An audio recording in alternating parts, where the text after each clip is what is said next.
Hi friends, എല്ലാവർക്കും one clip PSC YouTube ചാനലിലേക്ക് സ്വാഗതം. 2025 ജനുവരി മാസത്തിലെ ഏറ്റവും ഇമ്പോർട്ടൻ്റ് ആയിട്ടുള്ള കറണ്ട് അഫയേഴ്സും അതിൻ്റെ കണക്റ്റിംഗ് ഫാക്റ്റുമാണ് നമ്മൾ ഇന്ന് ഡിസ്കസ് ചെയ്യാനായിട്ട് പോകുന്നത്.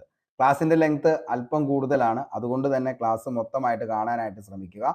GK പോലെ അത്ര എളുപ്പമൊന്നുമല്ല ഈ പറയുന്ന കറണ്ട് അഫയേഴ്സ് എന്ന് പറയുന്നത്. കാരണം എന്താണെന്ന് ചോദിച്ചു കഴിഞ്ഞാൽ പുതിയ പേര്, പുതിയ സ്ഥലം, പുതിയ സാങ്കേതിക വിദ്യകൾ, ഇതൊക്കെയാണ് നമുക്ക് ഈ ഒരു സബ്ജക്റ്റിൽ പഠിക്കാനുള്ളത്. പക്ഷെ പഠിച്ചു കഴിഞ്ഞാൽ ഉറപ്പായിട്ടും നമുക്കൊരു 15 മാർക്കിന് മുകളിലേക്ക് സ്കോർ ചെയ്യാൻ പറ്റിയ ഒരു സബ്ജക്റ്റാണ്. കറണ്ട് അഫയേഴ്സ് എപ്പോഴും കണ്ടു പഠിക്കാനും അതേപോലെ തന്നെ കേട്ട് പഠിക്കാനും ശ്രമിക്കുക.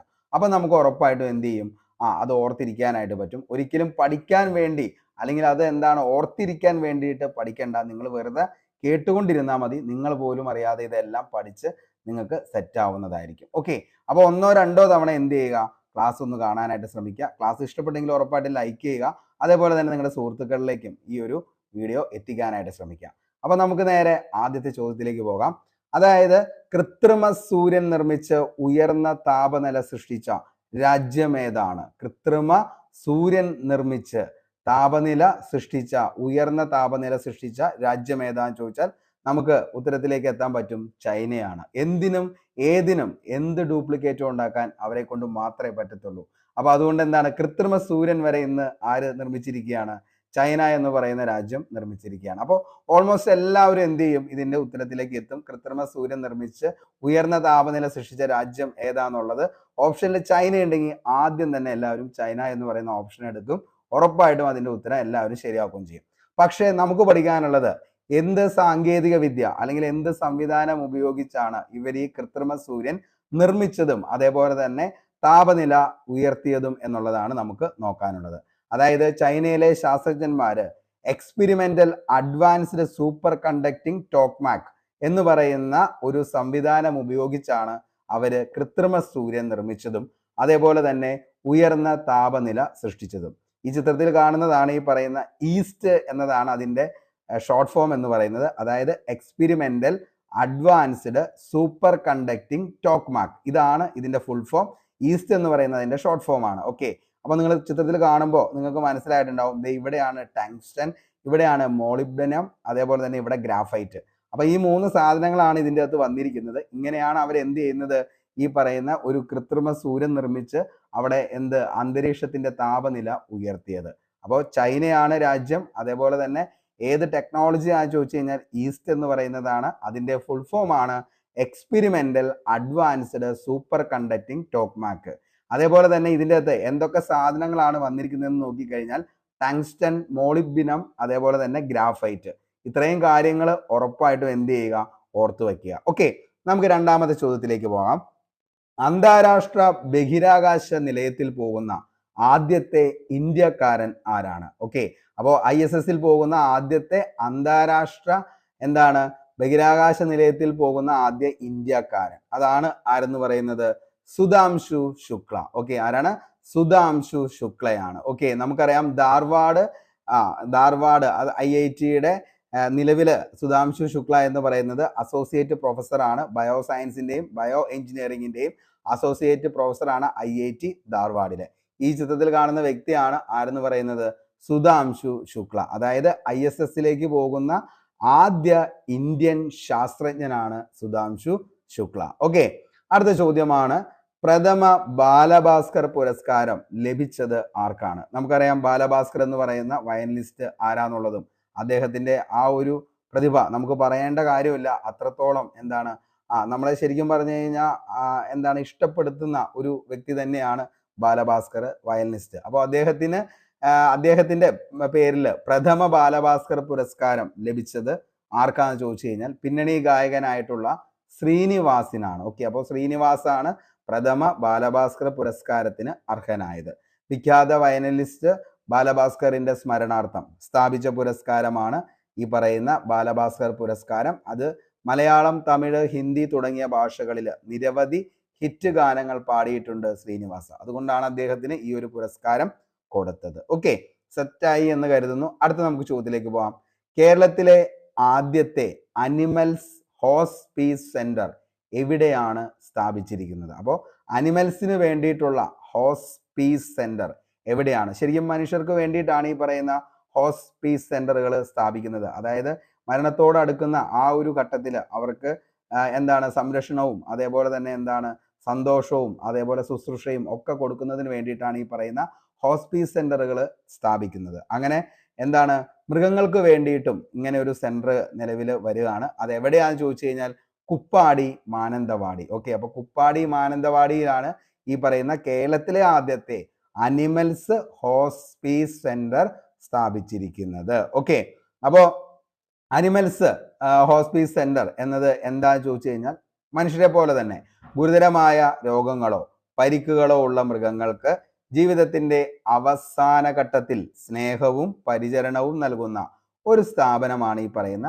ഹോസ്പീസ് സെന്ററുകൾ എന്ന് പറയുന്നത്. അപ്പോൾ ഗുരുതരമായ രോഗങ്ങളോ അല്ലെങ്കിൽ പരിക്കുകളോ ഉള്ള മൃഗങ്ങൾക്ക് ജീവിതത്തിന്റെ അവസാന ഘട്ടത്തിൽ സ്നേഹവും പരിചരണവും നൽകുന്ന സ്ഥാപനങ്ങളെ പറയുന്നതാണ് ഹോസ്പീസ് സെന്ററുകൾ എന്നുള്ളത്. ഓക്കെ, ഇവിടങ്ങളിൽ മൃഗങ്ങൾക്ക് വേദന കുറയ്ക്കാനുള്ള ചികിത്സകൾ, ഭക്ഷണം, സ്നേഹം എന്നിവ നൽകുന്നു. മനുഷ്യരോട് ഹോസ് സേവനങ്ങളുമായി സമാനമായി മൃഗങ്ങൾക്കും അവരുടെ അവസാന ദിവസങ്ങൾ സുഖകരമാക്കാനാണ് ഈ സെന്ററുകൾ സഹായിക്കുന്നത്. പ്രധാനമായും കടുവകളെ പരിചരിക്കാൻ വേണ്ടിയിട്ടാണ് ഇങ്ങനത്തെ ഹോസ്പീസ് സെന്ററുകൾ സ്ഥാപിച്ചത്. പക്ഷേ എന്താണ് ഇന്ന് എല്ലാ മൃഗങ്ങൾക്കും വേണ്ടി അവിടെ നിങ്ങൾക്ക് ചെന്ന് കഴിഞ്ഞാൽ എന്താണ് ഈ പറയുന്ന ഹോസ്പീസ് സെന്ററിൽ അഡ്മിറ്റ് ചെയ്യാം. 24 hours അവിടെ വർക്കിംഗ് ആണ് ഈ പറയുന്ന സ്ഥാപനം. അപകടത്തിൽ പരിക്കേറ്റതും രോഗബാധിതവുമായ കടുവകൾക്കായിരുന്നു മെയിനായിട്ട് ഇത് ഉദ്ദേശിച്ചത് ചികിത്സയും പരിചരണവും. ഇന്ന് എല്ലാ മൃഗങ്ങൾക്കും അവിടെ ലഭ്യമാണ്. സെറ്റാണ് എന്ന് കരുതുന്നു. നമുക്ക് അടുത്ത ചോദ്യത്തിലേക്ക് പോവാം. അതായത് 38ാമത് ദേശീയ ഗെയിംസിൽ കേരളത്തിലെ ആദ്യ സ്വർണം നേടിയ താരമാരാണ്? അപ്പോൾ കേരളത്തിന് വേണ്ടിയിട്ട് ദേശീയ ഗെയിംസിൽ ആദ്യമായിട്ട് സ്വർണം നേടിയ താരമാരാന്ന് ചോദിച്ചാൽ വനിതകളുടെ 45 കിലോഗ്രാം ഭാരോദ്വഹന വിഭാഗത്തിൽ PS സുഫ്ന ജാസ്മിൻ ആണ് ആ ഒരു നേട്ടം കൈവരിച്ചത്. അപ്പോൾ ആരാണ് 38ാമത് ദേശീയ ഗെയിംസിൽ കേരളത്തിന് വേണ്ടി സ്വർണം നേടിയത്? PS സുഫ്ന ജാസ്മിൻ. PS സുഫ്ന ജാസ്മിൻ ഓർത്തു വെച്ചോ, വെരി വെരി ഇമ്പോർട്ടൻ്റ് ആണ്. PS സുഫ്ന ജാസ്മിൻ ഏത് ഇനമായിരുന്നു എന്ന് ചോദിച്ചു കഴിഞ്ഞാൽ ഭാരോദ്വഹനത്തിലാണ്. ഓക്കെ, വെയ്റ്റ് ലിഫ്റ്റിങ്ങിലാണ് ശരിയും. അതും 45 കിലോഗ്രാം വെയ്റ്റ് ലിഫ്റ്റിങ്ങിലാണ് PS സുഫ്ന ജാസ്മിന് എന്ത് കിട്ടിയത്?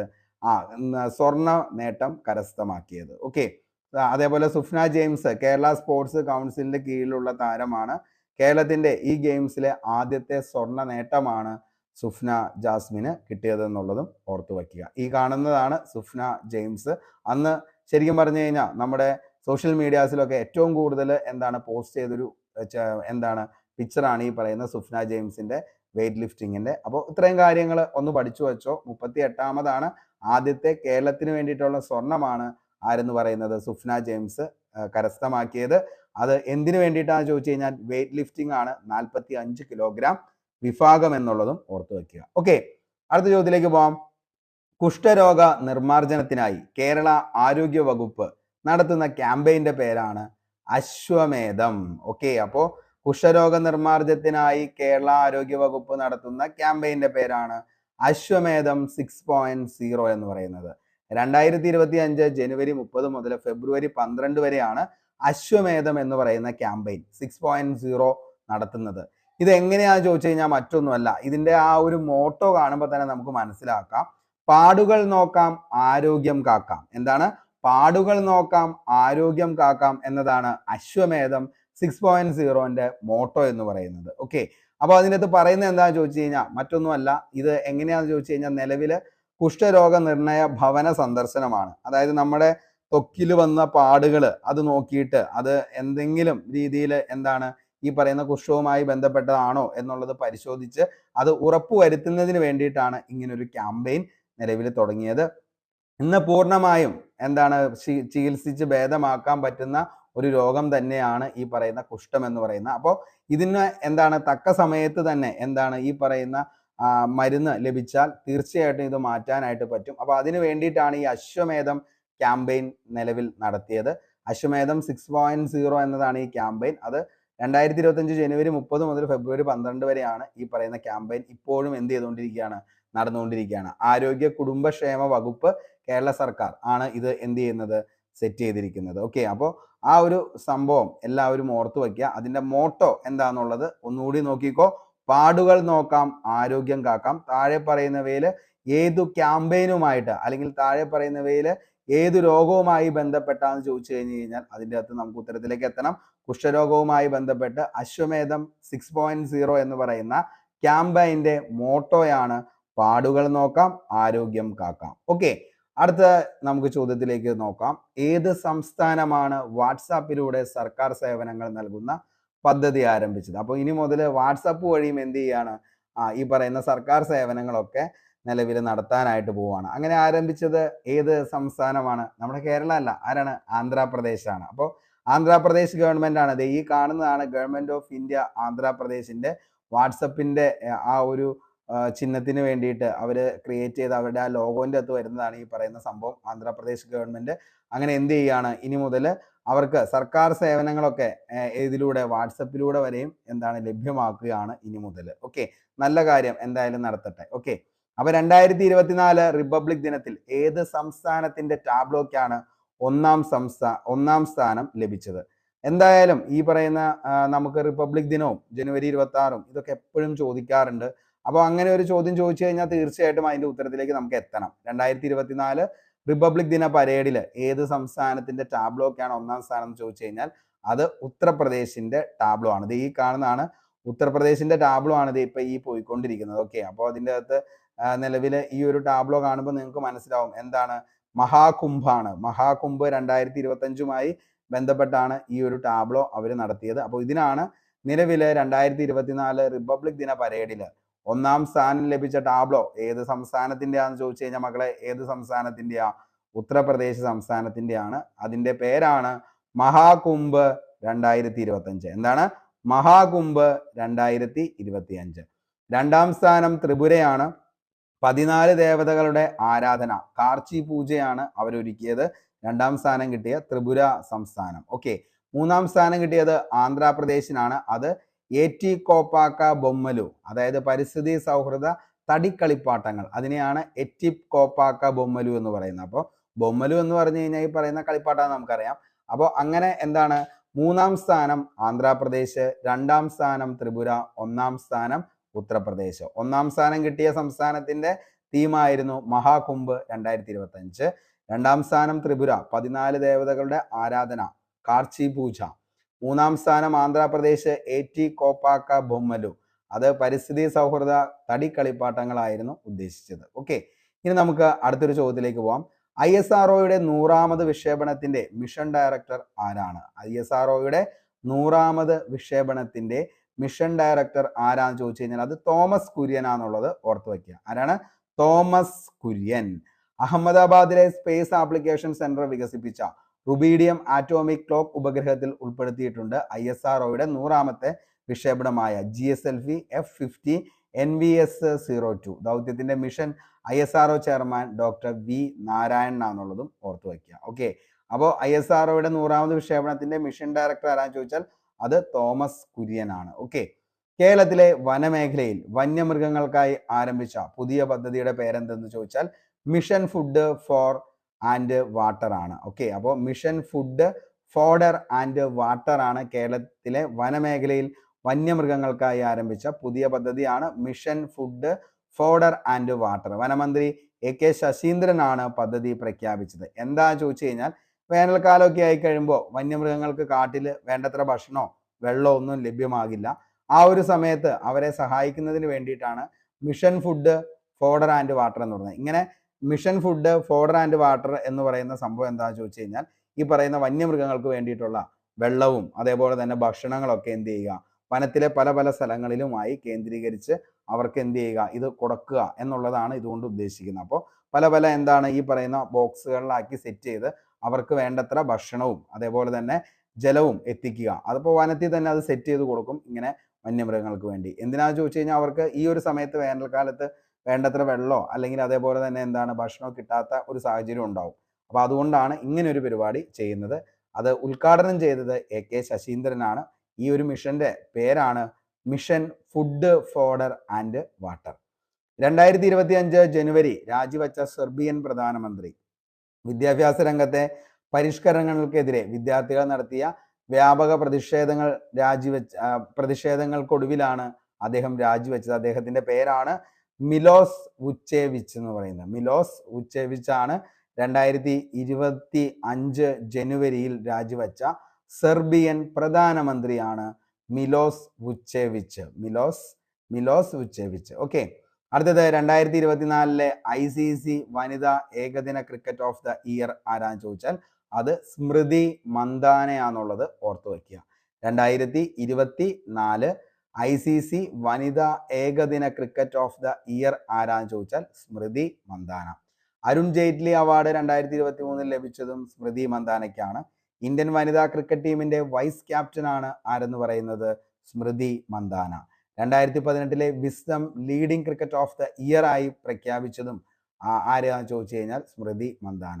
ഏകദിന ക്രിക്കറ്റിലെ ഏറ്റവും വേഗത്തിൽ 3000 റൺസ് നേടിയ ഇന്ത്യൻ വനിതാ താരം ആരാന്ന് ചോദിച്ചാൽ ആ ഒരു നേട്ടവും ആരിൽ നിക്ഷിപ്തമാണ്? സ്മൃതി മന്ദാനയാണ്. ഓക്കെ, അപ്പോൾ 2024 ICC വനിതാ ഏകദിന ക്രിക്കറ്റർ ഓഫ് ദ ഇയർ ആരാന്ന് ചോദിച്ചാൽ സ്മൃതി മന്ദാന. അരുൺ ജെയ്റ്റ്ലി അവാർഡ് 2023 ആരാന്ന് ചോദിച്ചു കഴിഞ്ഞാൽ അത് സ്മൃതി മന്ദാന. വനിതാ ക്രിക്കറ്റ് ടീമിന്റെ വൈസ് ക്യാപ്റ്റൻ ആണ് ഇന്ത്യയുടെ സ്മൃതി മന്ദാന.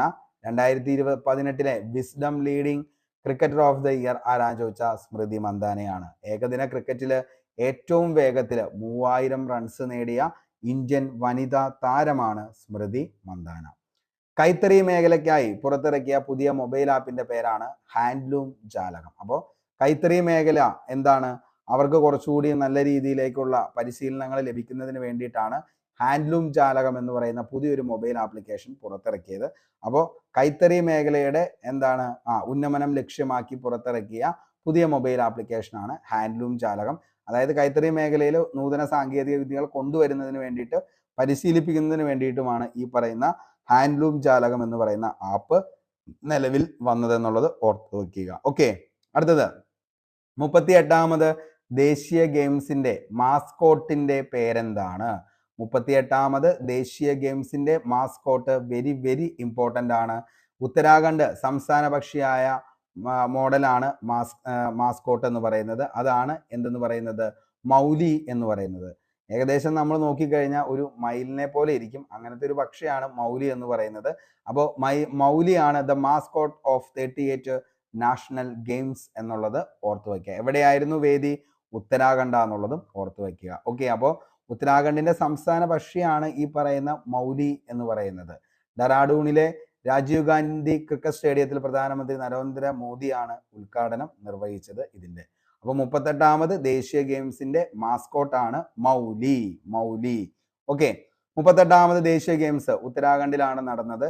ഇന്ത്യയിലെ ദേശീയ ഗെയിംസ് 1924 ലാഹോറിൽ ഇന്ത്യൻ ഒളിമ്പിക് ഗെയിംസ് എന്ന പേരിൽ ആരംഭിച്ചു. 1940 ബോംബെയിൽ നടന്ന ഗെയിംസിൽ ദേശീയ ഗെയിംസ് എന്ന പേര് സ്വീകരിച്ചു. 37ാമത് ദേശീയ ഗെയിംസ് 2023 ഒക്ടോബറിൽ നടന്നത് ഗോവയിലായിരുന്നു. ഈ ഗെയിംസിൽ മഹാരാഷ്ട്ര ഓവറോൾ കിരീടവും നേടി. കേരള 5ാം സ്ഥാനം നേടിയത് 38ാമത് ദേശീയ ഗെയിംസ് 2025 ഉത്തരാഖണ്ഡിൽ നടക്കുന്നു. ഓക്കെ, അപ്പോൾ ഇത്രയും കാര്യങ്ങൾ എന്ത് ചെയ്യുക, ഒന്ന് ഓർത്തു വയ്ക്കുക. അപ്പോൾ മെയിനായിട്ട് നമുക്ക് ഇതിൻ്റെ അകത്ത് നോക്കാനുള്ളത് മറ്റൊന്നുമല്ല, 38ാമത്തെ ദേശീയ ഗെയിംസ് ആണ് ഉത്തരാഖണ്ഡിൽ നടന്നത് എന്നുള്ളത് ഓർത്തു വയ്ക്കുക. അതേപോലെ തന്നെ അതിൻ്റെ മാസ്കോട്ട് ആരായിരുന്നു എന്ന് ചോദിച്ചാൽ മൗലി എന്ന് പറയുന്ന ഉത്തരാഖണ്ഡിന്റെ തന്നെ ദേശീയ പക്ഷിയാണെന്നുള്ളതും ഓർത്തു വയ്ക്കാനായിട്ട് ശ്രമിക്കുക. മഹാരാഷ്ട്രയിൽ അടുത്തിടെ റിപ്പോർട്ട് ചെയ്യപ്പെട്ട അപൂർവ രോഗം വളരെയധികം ഭീതിയിലേക്ക് ആഴ്ത്തിയതാണ് നിലവിൽ. അതാണ് ഗില്ലൻ ബാരെ സിൻഡ്രോം എന്ന് പറയുന്നത്. ഗില്ലൻ ബാരെ സിൻഡ്രോം ആണ്. ഓക്കെ, അപ്പോൾ മഹാരാഷ്ട്രയിൽ അടുത്തിടെ റിപ്പോർട്ട് ചെയ്യപ്പെട്ട അപൂർവ രോഗത്തിന്റെ പേരാണ് ഗില്ലൻ ബാരെ സിൻഡ്രോം. എന്താണ് ഗില്ലൻ ബാരെ സിൻഡ്രോം? ഓക്കെ, അപ്പോൾ മഹാരാഷ്ട്രയിൽ റിപ്പോർട്ട് ചെയ്യപ്പെട്ട അപൂർവ രോഗമാണ് ഗില്ലൻ ബാരെ സിൻഡ്രോം എന്ന് പറയുന്നത്. ഇതാണ് ഈ പറയുന്ന രോഗത്തിന്റെ ലക്ഷണങ്ങളും ബാക്കി കാര്യങ്ങളും. അതായത് നെർവ് കണ്ടക്ഷൻ സ്റ്റഡീസ് ആണ് ഇതിനു വേണ്ടിയിട്ട് ഉപയോഗിക്കുന്ന പെട്ടെന്ന് രോഗം തിരിച്ചറിയാൻ വേണ്ടിയിട്ട് ഉപയോഗിക്കുന്ന ഗില്ലൻ ബാരെ സിൻഡ്രോം എന്ന് പറയുന്നതാണ് ഈ ഒരു രോഗം എന്ന് പറയുന്നത്. അപ്പോൾ ഇതിൻ്റെ അകത്ത് നിങ്ങൾ നോക്കിയാൽ മനസ്സിലാവും വീക്ക്നെസ്, ന്യൂറോപ്പതി, ഇതിൻ്റെ അകത്ത് ബി സെൽസ്, ആൻറ്റിബോഡീസ്, അങ്ങനെയുള്ള കാര്യങ്ങളൊക്കെ കുറേ കാര്യങ്ങൾ ഇതിൻ്റെ അകത്ത് നോക്കാനുണ്ട്. ശരിക്കും പറഞ്ഞു കഴിഞ്ഞാൽ പൂനെ, പിംപ്രി, ചിഞ്ചുവാഡ്, സോളാപൂർ എന്നിവിടങ്ങളിലാണ് ഈ രോഗം റിപ്പോർട്ട് ചെയ്തത്. ഓക്കെ, പ്രധാന ലക്ഷണങ്ങൾ എന്തൊക്കെയാണെന്ന് ചോദിച്ചു കഴിഞ്ഞാൽ വയറുവേദന, അതിസാരം, കൈകാലുകൾക്കുള്ള ബലക്ഷയം. ഇതാണ് ശരിക്കും എന്തെന്ന് പറയുന്നത് ഇതിൻ്റെ രോഗലക്ഷണങ്ങൾ. ഗില്ലൻ ബാരെ സിൻഡ്രോം എന്നതൊരു അപൂർവമായ ഓട്ടോ ഇമ്മ്യൂണൽ രോഗമാണ് ഗില്ലൻ ബാരെ സിൻഡ്രോം. ഇതിൽ ശരീരത്തിന്റെ പ്രതിരോധ സംവിധാനം നാഡീവ്യൂഹത്തെ ആക്രമിക്കുന്നു. അതേപോലെ തന്നെ സാധാരണയായ ഒരു ബാക്ടീരിയയിൽ അല്ലെങ്കിൽ വൈറൽ അണുബാധയ്ക്ക് ശേഷമാണ് ഇത് സംഭവിക്കുന്നത്. രോഗലക്ഷണങ്ങൾ പെട്ടെന്ന് കൈകാലുകളിലെ ദുർബലതയോടെ ആരംഭിച്ച ക്രമേണ ശരീരത്തിന്റെ മറ്റു ഭാഗങ്ങളിലേക്കും ബാധിക്കുന്നു. ചില കേസുകളിൽ ശ്വസന കോശത്തെയും ബാധിച്ച് ജീവന് തന്നെ ഭീഷണിയായേക്കാം. രോഗനിർണയത്തിന് നാഡീചാലകത പരിശോധന എന്നിവ നടത്തുന്നു. ചികിത്സ plasma exchange, immuno global therapy എന്നിവ ഉൾപ്പെടുത്തുന്നു. മിക്ക രോഗികൾക്കും പൂർണ്ണമോ ഭാഗികമോ ആയ സുഖം പ്രാപിക്കുന്നുണ്ടെങ്കിലും സുഖപ്പെടാനായിട്ട് മാസങ്ങളോ വർഷങ്ങളോ എടുത്തേക്കാം. ലോകമെമ്പാടും പ്രതിവർഷം 1,00,000 ജനങ്ങൾ നമ്മൾ നോക്കുകയാണെങ്കിൽ അതിൽ 1-2 പേർക്കോ മാത്രമാണ് ഈ രോഗം ബാധിക്കുന്നത്. അപ്പോൾ ഈ ഒരു രോഗത്തിന്റെ ഭേദമാണ് എന്തെന്ന് പറയുന്നത് ഗില്ലൻ ബാരെ സിൻഡ്രോം. എവിടെയാണ് ഈ അടുത്തിടെ ഈ ഒരു രോഗം റിപ്പോർട്ട് ചെയ്തതെന്ന് ചോദിച്ചു കഴിഞ്ഞാൽ അത് മഹാരാഷ്ട്രയിലാണെന്നുള്ളതും ഓർത്തു വെക്കുക. ഓക്കെ, ഇനി ഇത് നെർവ് കണ്ടക്ഷൻ സ്റ്റഡീസിലൂടെയാണ് ഇത് എന്ത് ചെയ്യാൻ പറ്റുന്നത്, നിർണ്ണയിക്കാൻ പറ്റുന്നത്. അതിൻ്റെ ലക്ഷണങ്ങളാണ് ഈ പറയുന്ന പോലെ വയറുവേദന, അതിസാരം, കൈകൾക്കുള്ള ബലക്ഷയം, കൈകാലുകൾക്ക്. ഓക്കെ, അത്രയും ജസ്റ്റ് ഒന്ന് ഓർത്തു വെച്ചേക്കാം. ഓക്കെ, ഇനി ഇന്ത്യയിൽ ഏകീകൃത സിവിൽ കോഡ് നടപ്പിലാക്കിയ സംസ്ഥാനം ഏതാണെന്ന് ചോദിച്ചു കഴിഞ്ഞാൽ അതാണ് ഏതെന്ന് പറയുന്നത് ഉത്തരാഖണ്ഡ് ആണ് നിലവിലിപ്പോൾ യൂണിഫോം സിവിൽ കോഡ് നടപ്പിലാക്കിയത്. അപ്പോൾ അത് ഉത്തരാഖണ്ഡ് മുഖ്യമന്ത്രി പുഷ്കർ സിംഗ് ധാമി. ഓക്കെ, പുഷ്കർ സിംഗ് ധാമിയാണ് എന്ത് ചെയ്തത് ഈ ഒരു യൂണിയൻ സിവിൽ കോഡ് എന്ന് പറയുന്ന പോർട്ടൽ ഉദ്ഘാടനം ചെയ്തത്. അതിൻ്റെ ഭാഗമായി വിവാഹം, വിവാഹമോചനം, സ്വത്തവകാശം, പൈതൃകാവകാശം എന്നിവയ്ക്ക് എല്ലാ മതക്കാർക്കും ഒരേ നിയമം. ഇതാണ് ഇതുകൊണ്ട് ഉദ്ദേശിക്കുന്നത്. ഓക്കെ, അപ്പോൾ ആരാണ് ഈ പറയുന്ന ഒരു യൂണിയൻ സിവിൽ കോഡ് UCC നടപ്പിലാക്കിയതെന്ന് ചോദിച്ചു കഴിഞ്ഞാൽ ആരാണ്? ഉത്തരാഖണ്ഡ് മുഖ്യമന്ത്രി പുഷ്കർ സിംഗ് ധാമിയാന്നുള്ളത് ഓർത്തു വയ്ക്കുക. അതേപോലെ തന്നെ ഇതിൻ്റെ പരിണത ഫലമായി വിവാഹം, വിവാഹമോചനം, സ്വത്തവകാശം, പൈതൃകാവകാശം എന്നിവയ്ക്ക് എല്ലാ മതക്കാർക്കും ഒരേ നിയമം. ഗോവയിൽ പോർച്ചുഗീസ് ഭരണകാലം മുതൽക്കേ നിലവിലുള്ളതാണ് ഈ പറയുന്ന യൂണിയൻ സിവിൽ കോഡ് എന്ന് പറയുന്നത്. ഓക്കെ, അപ്പോൾ ആദ്യം ഗോവയിലാണിത് നടപ്പിലാക്കിയ ഇന്ത്യൻ സംസ്ഥാനം എന്നുള്ളതും ഓർത്തു വയ്ക്കുക. ഓക്കെ, അടുത്തത് ഡി ഗുഗേഷ്. ഇതാണ് ഡി ഗുഗേഷ് എന്ന് പറയുന്നത്. ഒരു കുറച്ച് നാൾക്ക് മുന്നേ വരെ ഭയങ്കരമായിട്ട് സോഷ്യൽ മീഡിയാസ്, അതേപോലെ തന്നെ നമ്മുടെ ന്യൂസ് പേപ്പറിലെ ഫ്രണ്ട് പേജ് ഒക്കെയും ഈ പറയുന്ന 18 വയസ്സുകാരനായിട്ടുള്ള ഡി ഗുഗേഷ് ആയിരുന്നു. 18 വയസ്സുള്ള ഇന്ത്യൻ ചെസ് താരമാണ് ഡൊമ്മരാജു ഗുഗേഷ് എന്ന് പറയുന്നത്.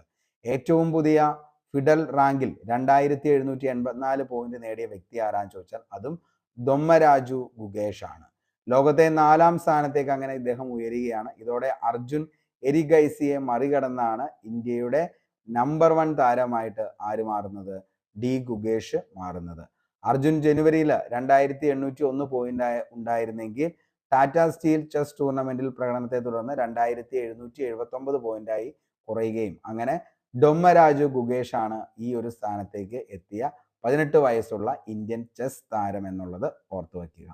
അടുത്തത് ശ്രീഹരിക്കോട്ടയിലെ 100ാം ദൗത്യം ISRO. ഇതാണ് set to launch it's 100th satellite NVSO2 എന്നുള്ളത് ഓർത്തു വയ്ക്കുക. ഇന്ത്യൻ ബഹിരാകാശ ഗവേഷണ സംഘടന ജനുവരി 29-ന് GSLV F rocket F-55 rocket ഉപയോഗിച്ച് NVS-2 സാറ്റലൈറ്റ് വിക്ഷേപിച്ചു. ഇത് ശ്രീഹരിക്കോട്ടയിലെ സതീഷ് ധവാൻ സ്പേസ് സെന്ററിൽ നിന്നാണ് നടത്തിയത്. 100ാമത്തെ വിക്ഷേപണമാണ്. ഓക്കെ, അപ്പോൾ ശ്രീഹരിക്കോട്ടയിലെ സതീഷ് ധവാൻ സ്പേസ് സെന്ററിൽ നിന്ന് നടക്കുന്ന 100ാമത്തെ വിക്ഷേപണമാണ് NVS-02. അതിനുവേണ്ടി ഉപയോഗിച്ച റോക്കറ്റ് ഏതാണെന്ന് ചോദിച്ചാൽ GSLV F-15 എന്ന് പറയുന്ന റോക്കറ്റാണ്. ഇതിൽ 11ാമത്തെ തവണയാണ് സ്വദേശീയമായി വികസിപ്പിച്ച ക്രയോജനിക് എഞ്ചിൻ ഉപയോഗിക്കുന്നത്. ഓക്കെ, അപ്പോൾ അത്രയും കാര്യം ഓർത്തു വയ്ക്കുക. അപ്പോൾ GSLV എന്താണ് F-15 എന്ന് പറയുന്ന റോക്കറ്റും NVS-02 എന്ന് പറയുന്ന സാറ്റലൈറ്റും എടുത്ത് ഓർത്തു വച്ചോ. 100ാമത്തെ എന്താണ് ISROയുടെ ദൗത്യമാണെന്നുള്ളതും ഓർത്തു വയ്ക്കുക. ഓക്കെ, എയർ കേരള കേരളത്തിലെ ആദ്യ വിമാന കമ്പനിയായ എയർ കേരളയുടെ പ്രവർത്തന കേന്ദ്രമായി ഔദ്യോഗികമായി കൊച്ചിയെ പ്രഖ്യാപിച്ചു. ഇത് സംസ്ഥാനത്തിൻ്റെ എന്താണ് ഈ പറയുന്ന എന്താണ് മേഖലയിലെ വികസനത്തിന് വളരെയധികം എന്താകും സഹായകരമാകും. ഓക്കെ, അപ്പോൾ എയർ കേരള കേരളത്തിലെ വിമാന കമ്പനിയായ എയർ കേരളയുടെ പ്രവർത്തനം ഔദ്യോഗികമായി കൊച്ചിയിലാണെന്നുള്ളത് പ്രഖ്യാപിച്ചിട്ടുണ്ട്. ഓക്കെ, ഇത് വ്യോമയാന മേഖലയിലെ വികസനത്തിന് വളരെയധികം എന്താവും, സഹായകരവും ആകും. കുഷ്ഠരോഗ നിർണയ ക്യാമ്പയിൻ നമ്മൾ പറഞ്ഞു, അശ്വമേധം. ആരോഗ്യവകുപ്പ് കുഷ്ഠരോഗ നിർണയത്തിനായി അശ്വമേധം എന്ന ക്യാമ്പയിൻ ആരംഭിച്ചത്.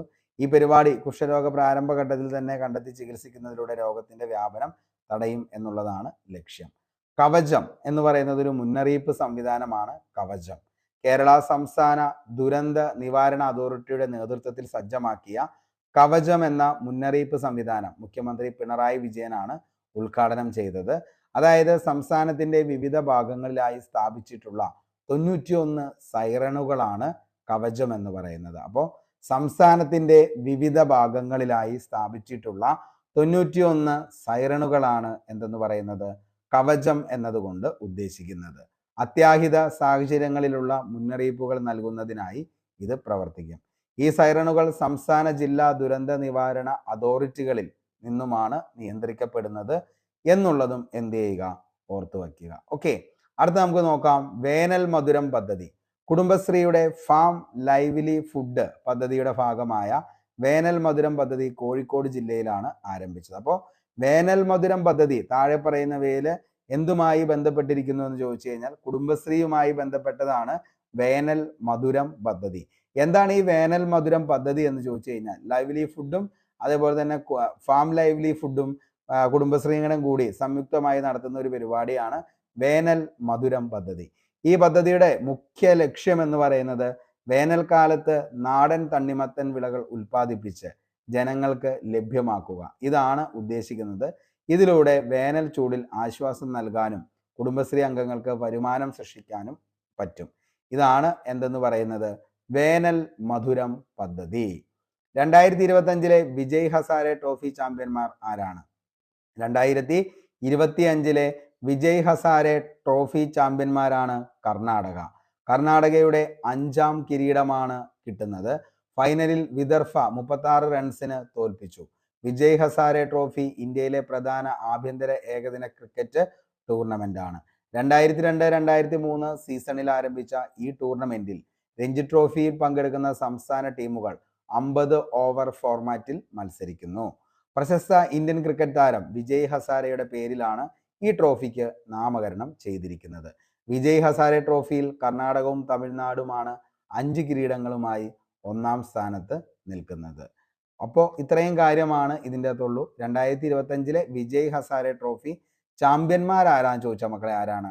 കർണാടകയാണ്. ഇത് കർണാടകയുടെ എത്രാമത്തെ കിരീടമാണെന്ന് ചോദിച്ചു കഴിഞ്ഞാൽ 5ാമത്തെ കിരീടമാണ്. ആരെയാണ് കർണാടക ഈ പറയുന്ന വിജയ് ഹസാരെ ചാമ്പ്യന്മാർ എന്ന് പറയുന്ന ട്രോഫിയുടെ അകത്ത് നിലവിൽ തോൽപ്പിച്ചതെന്ന് ചോദിച്ചു കഴിഞ്ഞാൽ 2025 ഫൈനലിൽ വിദർഭയാണ് തോൽപ്പിച്ചതെന്നുള്ളതും ഓർത്തു വയ്ക്കുക, 36 റൺസിന്. ഓക്കെ, ഇനി നമുക്ക് അടുത്ത ചോദ്യത്തിലേക്ക് പോകാം. അമേരിക്കയുടെ 47ാമത്തെ പ്രസിഡന്റായി സത്യപ്രതിജ്ഞ ചെയ്തത് ആരാന്ന് ചോദിച്ചാൽ ഡൊണാൾഡ് ട്രംപ് ആണ്. ഓക്കെ, അമേരിക്കയുടെ 47ാമത് പ്രസിഡന്റായി സത്യപ്രതിജ്ഞ ചെയ്തത് ആരാന്ന് ചോദിച്ചാൽ ഡൊണാൾഡ് ട്രംപ്. വൈസ് പ്രസിഡന്റ് ആരാന്ന് ചോദിച്ചാൽ JD വാൻസ് ആണ്. ഓക്കെ, അപ്പൊ JD വാൻസ് വൈസ് പ്രസിഡന്റും അതേപോലെ പ്രസിഡന്റ് ആരാന്ന് ചോദിച്ചാൽ ഡൊണാൾഡ് ട്രംപ്. പ്രഥമ വനിത ആരാന്ന് ചോദിച്ചു കഴിഞ്ഞാൽ അത് മെലാനിയ ട്രംപ് ആണ്. സത്യപ്രതിജ്ഞാ ചടങ്ങിൽ ഇന്ത്യയെ പ്രതിനിധീകരിച്ച വിദേശകാര്യമന്ത്രിയാണ് S ജയശങ്കർ. ഓക്കെ, അപ്പോൾ സത്യപ്രതിജ്ഞയിൽ ഇന്ത്യയെ പ്രതിനിധീകരിച്ച ആരാന്ന് ചോദിച്ചാൽ S ജയശങ്കർ ആണ്. 47ാമത്തെ president Donald Trump, vice president JD Vance, പ്രഥമ വനിത മെലാനിയ ട്രംപ്. ഓക്കെ, അപ്പോൾ ഇത്രയും കാര്യങ്ങൾ ഓർത്തു വയ്ക്കുക. ഇന്ത്യയെ പ്രതിനിധീകരിച്ച ആരാന്ന് ചോദിച്ചാൽ അത് ആരാണ്? S ജയശങ്കർ എന്നുള്ളതും ഓർത്തു വയ്ക്കുക. ഇതാണ് നമ്മുടെ ട്രംപ് എന്ന് പറയുന്നത്. ഓക്കെ, അടുത്തത് 2024 ഓടക്കുഴൽ പുരസ്കാര ജേതാവ് ആരാന്ന് ചോദിച്ചു കഴിഞ്ഞാൽ അത് അരവിന്ദാക്ഷനാണ്. K അരവിന്ദാക്ഷൻ, അങ്ങനെ തന്നെ പഠിച്ചു വയ്ക്കണം. 2024 ഓടക്കുഴൽ പുരസ്കാര ജേതാവാണ് K അരവിന്ദാക്ഷൻ. പുരസ്കാരം ലഭിച്ച അദ്ദേഹത്തിന്റെ നോവൽ ചോദിക്കാം, ഗോബയാണ് അദ്ദേഹത്തിന്റെ നോവൽ എന്ന് പറഞ്ഞത്. അപ്പോൾ 2024 ഓടക്കുഴൽ പുരസ്കാര ജേതാവ് ആരാന്ന് ചോദിച്ചു കഴിഞ്ഞാൽ അത് K അരവിന്ദാക്ഷനാന്നുള്ളത് ഓർത്തു വയ്ക്കുക. പുരസ്കാരം ലഭിച്ച അദ്ദേഹത്തിന്റെ നോവലാണ് ഗോബ. ഓടക്കുഴൽ പുരസ്കാരം 1968 മഹാകവി G ശങ്കരക്കുറുപ്പ് സ്ഥാപിച്ച ഗുരുവായൂരപ്പൻ ട്രസ്റ്റ് നൽകുന്ന ഒരു പ്രശസ്ത സാഹിത്യ പുരസ്കാരമാണ്. പുരസ്കാര തുക എന്ന് പറയുന്നത് 30,000 രൂപയാണെന്നുള്ളത് ഓർത്തു വയ്ക്കുക. പ്രശസ്തി പത്രവും ശില്പവും അടങ്ങുന്നതാണ് ഈ പറയുന്ന അവാർഡ്. ഇതാണ് കെ അരവിന്ദാക്ഷന്റെ ഗോപ എന്ന് പറയുന്ന നോവൽ. കെ അരവിന്ദാക്ഷൻ ഗോപ ഓർത്തു വച്ചോ, 1 മാർക്കാണ് സെറ്റ്. അടുത്തൊരു ചോദ്യം, കേരള കലാമണ്ഡലത്തിന്റെ ചരിത്രത്തിലെ ആദ്യ പുരുഷ ഭരതനാട്യം അധ്യാപകൻ ആരാണ്? കേരള കലാമണ്ഡലത്തിന്റെ ചരിത്രത്തിലെ ആദ്യ പുരുഷ ഭരതനാട്യം അധ്യാപകൻ ആരാന്ന് ചോദിച്ചാൽ ആരാണ്? അത് ഡോക്ടർ RLV രാമകൃഷ്ണനാണ്. Doctor RLV Ramakrishnan. നമുക്കറിയാം കലാഭവൻ മണിയുടെ സഹോദരനാണ് ഡോക്ടർ RLV രാമകൃഷ്ണൻ. നിലവിലെ പദവി അസിസ്റ്റന്റ് പ്രൊഫസർ എന്നുള്ളതാണ്. കലാമണ്ഡലത്തിന്റെ ചാൻസലർ ആരാന്ന് ചോദിച്ചാൽ മല്ലിക സാരാഭായി. വൈസ് ചാൻസലർ ആണ് ആനന്ദകൃഷ്ണൻ എന്നുള്ളതും ഓർത്തു വയ്ക്കുക. ഓക്കെ, അപ്പോൾ കേരള കലാമണ്ഡലത്തിന്റെ തന്നെ ചരിത്രത്തിലെ ആദ്യത്തെ പുരുഷ അധ്യാപകനാണ് ഡോക്ടർ RLV രാമകൃഷ്ണൻ. കലാഭവൻ മണിയുടെ സഹോദരൻ, അതേപോലെ തന്നെ എന്താണ്, അസിസ്റ്റന്റ് പ്രൊഫസറായിട്ടാണ് അദ്ദേഹം വന്നിരിക്കുന്നത്. ഓക്കെ, ഇനി എഴുത്തച്ഛൻ പുരസ്കാരം 2024 ലഭിച്ചത് ആർക്കാന്ന് ചോദിച്ചാൽ NS മാധവനാണ്. ഓക്കെ, എഴുത്തച്ഛൻ പുരസ്കാരം 2024 ലഭിച്ചത് NS മാധവനാണ്.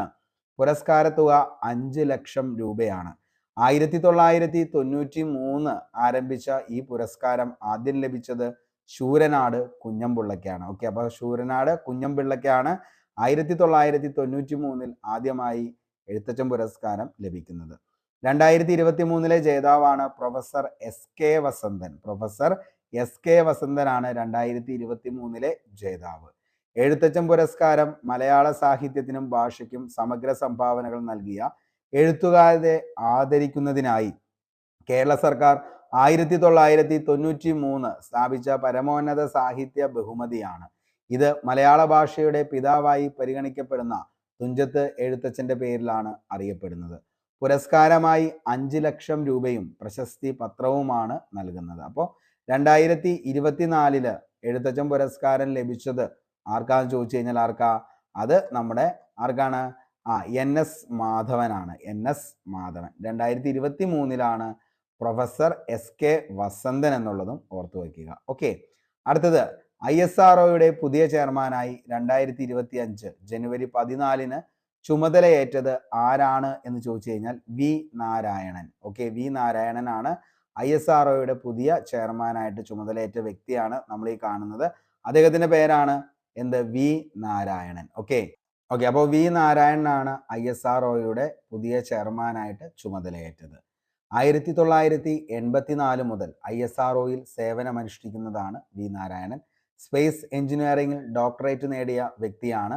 ISROയുടെ ദ്രാവക പ്രൊപ്പൽഷൻ സംവിധാനങ്ങളുടെ വികസനത്തിൽ നിർണായക പങ്കുവഹിച്ച വ്യക്തിയാണ് ISROയുടെ 11ാമത്തെ ചെയർമാനായി നിയമിതനായ ഡോക്ടർ V നാരായണൻ. ഓക്കെ, അപ്പൊ ISROയുടെ ദ്രാവക പ്രൊപ്പൽഷൻ സംവിധാനങ്ങളുടെ വികസനത്തിൽ നിർണായക പങ്കുവഹിച്ച വ്യക്തിയാണ് ഈ പറയുന്ന ഡോക്ടർ V നാരായണൻ എന്നുള്ളത് ഓർത്തു വയ്ക്കുക. 2 വർഷത്തേക്കാണ് അദ്ദേഹത്തിന്റെ നിയമനം നിലവിൽ വന്നത്. Valiyamala liquid propulsion system centre ഡയറക്ടറാണ് V Narayanan. GSLV mark C25 cryogenic project director ആരായിരുന്നു എന്ന് ചോദിച്ചാൽ അതും ഇദ്ദേഹം തന്നെയായിരുന്നു. ക്രയോമാൻ എന്നറിയപ്പെടുന്നത്, വെരി വെരി ഇമ്പോർട്ടന്റ്, ക്രയോമാൻ എന്നറിയപ്പെടുന്നത് താഴെ പറയുന്നവയിൽ ആരാന്ന് ചോദിച്ചു കഴിഞ്ഞാൽ അത് V നാരായണനാണ്. ഓക്കെ, 1984 BSSCയിൽ ചേർന്ന് 1989 ബരക്പൂർ IITയിൽ നിന്ന് സ്വർണ്ണ മെഡലോടെ MTech പാസ്സായ വ്യക്തിയാണ് ആരെന്ന് പറയുന്നത്? നമ്മുടെ ഡോക്ടർ V നാരായണൻ എന്ന് പറയുന്നത്. അദ്ദേഹമാണ് ഇപ്പോഴത്തെ ISROയുടെ ഏറ്റവും പുതിയ ചെയർമാൻ. അദ്ദേഹം ചുമതലയേറ്റത് 2025 ജനുവരി 14 അപ്പോൾ ഇനി 2027 ജനുവരി 14 വരെയും ISROയുടെ ചെയർമാൻ എന്ന് പറയുന്നത് ഡോക്ടർ V നാരായണനാന്നുള്ളത് ഓർത്തു വയ്ക്കുക. ഓക്കെ, നമുക്ക് അടുത്തത് നോക്കാം. അതായത് നമുക്കിനി പഠിക്കാനുള്ളതാണ് കാസർഗോഡ് കേന്ദ്ര തോട്ടവിള ഗവേഷണ കേന്ദ്രം വികസിപ്പിച്ചെടുത്ത തെങ്ങിൻ ഇനമായിട്ടുള്ള ബേഡകം എന്ന് പറയുന്നത്. ഈ കാണുന്നതാണ് ബേഡകം എന്ന് പറയുന്ന തെങ്ങിന്റെ ഇനം എന്ന് പറയുന്നത്. അത് ഒരു കുള്ളൻ തെങ്ങിനമാണ് ഈ പറയുന്ന ബേഡകം എന്ന് പറയുന്നത്. ഒത്തിരി പൊക്കമൊന്നും വയ്ക്കത്തില്ല. ഏകദേശം നമുക്ക് ഒരു 4 അടി 5 അടി പൊക്കത്തിലൊക്കെയാണ് ഈ തെങ്ങ് വളർന്നു നിൽക്കുന്നത്. അപ്പോൾ ഈ ഒരു തെങ്ങിന്റെ അകത്ത് ഏറ്റവും വലിയ പ്രത്യേകത എന്താണെന്ന് ചോദിച്ചു കഴിഞ്ഞാൽ രോഗപ്രതിരോധ ശേഷി വളരെ കൂടുതലാണ്. അതേപോലെ തന്നെ കുറഞ്ഞ സമയത്തിനുള്ളിൽ ഈ ഒരു തെങ്ങ് കായ്ക്കുന്നു. അതാണ് ബേഡകം എന്ന് പറയുന്ന തെങ്ങിന്റെ പ്രത്യേകത. അപ്പോൾ കാസർഗോഡ് കേന്ദ്ര തോട്ടവിള ഗവേഷണ കേന്ദ്രം വികസിപ്പിച്ചെടുത്ത ഏറ്റവും പുതിയ തെങ്ങിൻ ഇനം ഏതാന്ന് ചോദിച്ചാൽ അതാണ് മക്കളെ ഏതാണ്? ബേഡകം എന്നുള്ളത് ഓർത്തു വയ്ക്കുക. ഓക്കെ, അടുത്തത് കേരളത്തിലെ ഏറ്റവും മികച്ച പോലീസ് സ്റ്റേഷനായി തിരഞ്ഞെടുക്കപ്പെട്ടത് തലശ്ശേരി പോലീസ് സ്റ്റേഷനാണ്. കേരളത്തിലെ ഏറ്റവും മികച്ച പോലീസ് സ്റ്റേഷനായി തിരഞ്ഞെടുക്കപ്പെട്ടത് തലശ്ശേരി പോലീസ് സ്റ്റേഷനാണ്.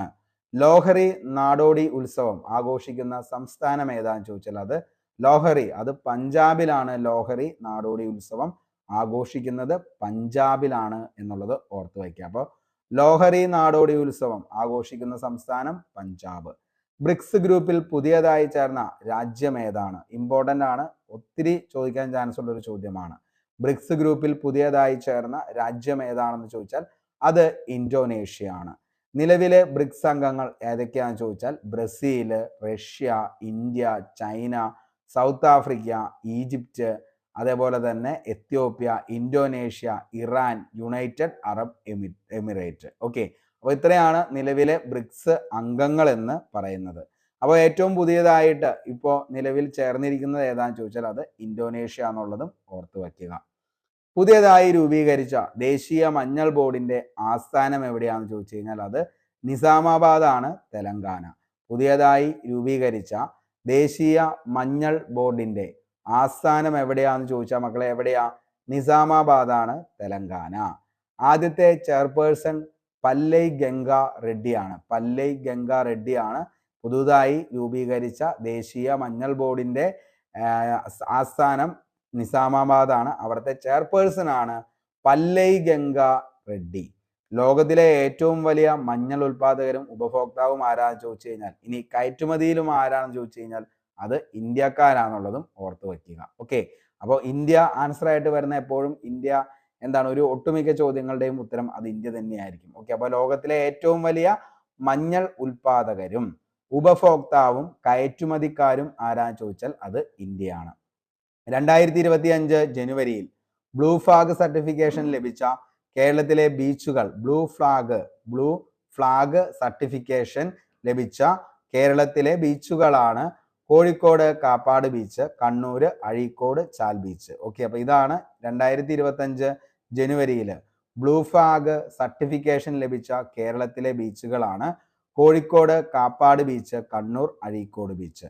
മഹാകുംഭമേളയുടെ വിവരങ്ങൾ പ്രചരിപ്പിക്കുന്നതിനായി പ്രസാർ ഭാരതി ആരംഭിച്ച FM റേഡിയോ ആണ്. പ്രസാർ ഭാരതി ആരംഭിച്ച FM റേഡിയോ ചാനലിന്റെ പേരാണ് കുംഭവാണി. ഓക്കെ, അപ്പോൾ മഹാകുംഭമേളയുടെ വിവരങ്ങൾ പ്രചരിപ്പിക്കുന്നതിനായി പ്രസാർ ഭാരതി ആരംഭിച്ച FM റേഡിയോ ചാനലിന്റെ പേരെന്താ ചോദിച്ചാൽ മക്കളെ എന്താണ്?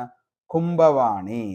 അടുത്തത് അന്തരിച്ച പ്രശസ്ത ഗായകൻ P ജയചന്ദ്രന്റെ ഏത് ഗാനത്തിനാണ് 1986 ദേശീയ പുരസ്കാരം ലഭിച്ചത്? ഓക്കെ, അപ്പോൾ അന്തരിച്ച പ്രശസ്ത ഗായകനായിട്ടുള്ള P ജയചന്ദ്രന്റെ ഏത് ഗാനത്തിനാണ് 86 ദേശീയ പുരസ്കാരം?